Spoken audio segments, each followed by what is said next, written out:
Now, 2 years ago, we had what I like to call a cultural civil war on the left. Usually, the left was very unified. Like, you have a cultural issue, and everyone on the left knew where to sit. Like, for instance, you have Black Lives Matter. Everyone on the left knew where to sit on that. Even if there's stories of corruption, even if there's grifting, it doesn't matter. You ignore it. You speak the speech. Even if you have, like, not a single black friend, even if you're in a country from, like, Germany, where there's not that many black people, like, you shut the fuck up, you speak the speech, you do your job. The same thing with the pandemic, right? You mask up, you turn the television on, you listen to Dr. Fauci, you give those ratings to CNN. Doesn't matter what you think, you shut the fuck up, you speak the speech. But then the unthinkable happened. You had the Israeli-Palestinian conflict, that for the first time ever, the leftists had to think. Had to use his own brain, like, what am I doing here? Because on one hand, you have the social justice ideology, you got intersectionality, you view the world through the oppressor-oppressed view. And here you have, like, people that, from the leftist perspective, are brown. They're not part of capitalism, they're not part of the cisgender, heteronormative, oppressive Christianity. And they're being oppressed. And then you have a capitalist nation led by the cisgender straight white man, Benjamin Netanyahu, according to woke ideology, right? Like evil, capitalistic. It deals with capital. And so everything they thought from the academia, from the entertainment industry, from their circle of friends, they were told it's like, no, you need to side with the underdog. Like that is what woke ideology boils down to in essence. The strong serve the weak. And so if you're strong, you are a servant. And therefore, you need to side with Palestine. So a lot of leftists, the rank and file, right? The people like Hassan Piker, the people like Walsh, like the actual individuals, the boots on the ground, all of a sudden they were sympathetic with Palestine. A lot of university students, right? Meanwhile, the people at the top, the ones that have businesses to run, the ones that care about PR, the ones that are running the show, you know, like for instance, the Nancy Pelosi's, the Democrats, the CEOs of big companies, well, they're with Israel. And so you had like this huge friction 2 years ago. Like these two groups were pitted against each other, and it was absolutely hilarious to watch.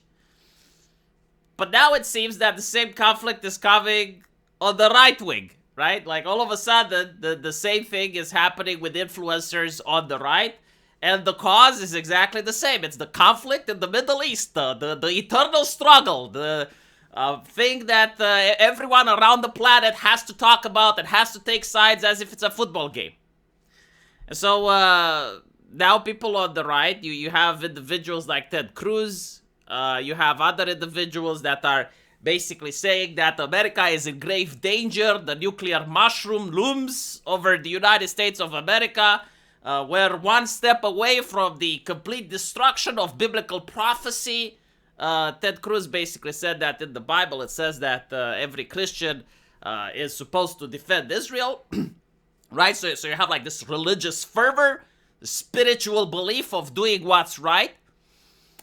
And on the other hand, you have individuals that, for instance, voted for an end of the interventionist era. People like Tucker Carlson, individuals on the internet, rank and file people who, for various reasons, do not want more American military intervention. And so, like, both of these individuals are part of the American right wing. Like, both of these individuals are supporting the same faction, but now you have the struggle. And as the struggle continues, I'm looking at people caught in the crossfire, people like Matt Walsh, right? So like Matt Walsh is a influencer on the right. He's got a very popular channel, and he's working for the Daily Wire. So now he's in a pickle. He's in a conundrum, and people are going after him.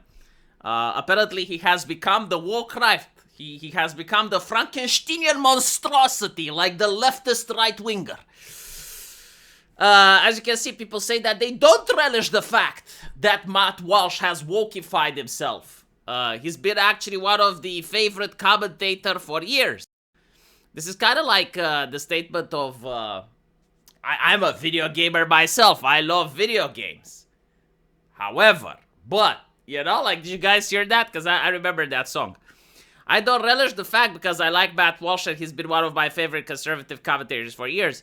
But the tone is changing, right? So like a woman nagging, it's like language, the tone.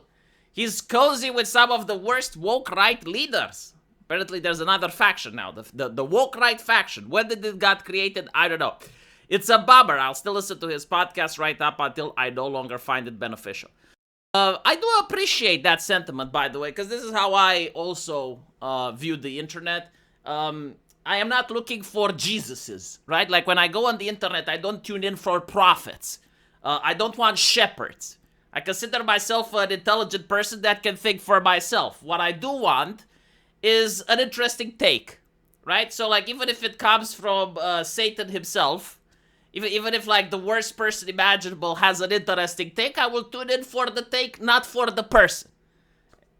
That's how I think. Apparently, that's not how I'm supposed to think. Like what you're supposed to think is engage in cults of personalities. Like you're supposed to already have certain opinions and then tune in to people that mirror your opinions and any deviation is unacceptable, right?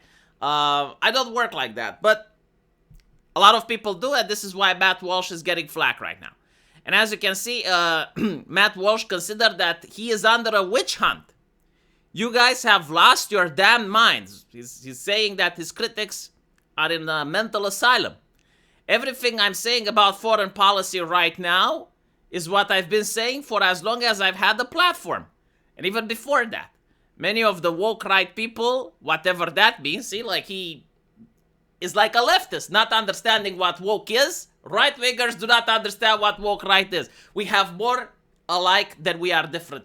It's humanity that brings us together, right? Like we're all under the umbrella of humanity. And there are certain things, like not understanding the concept of wokeness that exists on the left and on the right. Now, apparently he says that he is cozy with his real friends, who I know personally and will not publicly blash just to please people like this. So if me remaining incredibly consistent on the issues and loyal to my friends makes me woke right, so be it. So basically the mantle of woke right has been thrusted upon him. He did not want the burden, but what can he do? People say, I continually hope that those of us with concerns are wrong. But when you harshly call out fans like myself and David, when we respectfully raise these issues, yet you ignore the growing evil, right? It's not just policy now. It's good versus evil. Satan versus the angels of light that they're battling on the internet for the likes and retweets of mankind. See, we're witnessing biblical prophecy, chat. This one is my favorite. Matt, your foreign policy platform right now is the same as Ilhan Omar. How do you explain that? This is why I love Twitter. Like only these biblical discussions, only these interesting theological debates that have geopolitical ramifications can be found on this platform. And so I encourage people to go on Twitter and partake into the theological debate. In the meantime, I want to say I definitely have no side in this issue. Like, I'm not in the conflict, if I'm not in the conflict zone. And even if I would have opinions on the issues, like, why the fuck would the Romanian government give a shit about what I want, right? Like, I know my place in the universe. I am resigned to my fate. I'm engaging in maximum levels of stoicism. Things that I can affect versus things that I can't. And so my opinion is that I want my bread and circus, right? Like I'm the pleb, I'm not the patrician. I'm the pleb. Plebs require bread and circus. So far, the bread is expensive. I would like the bread to drop in price. And the circus is kind of gay. I would like the fat tits and violence to come back to my circus. This is it. Like, this is what I want.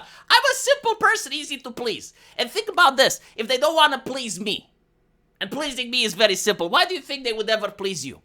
Like, you require a lot more difficulty in the essence of pleasing.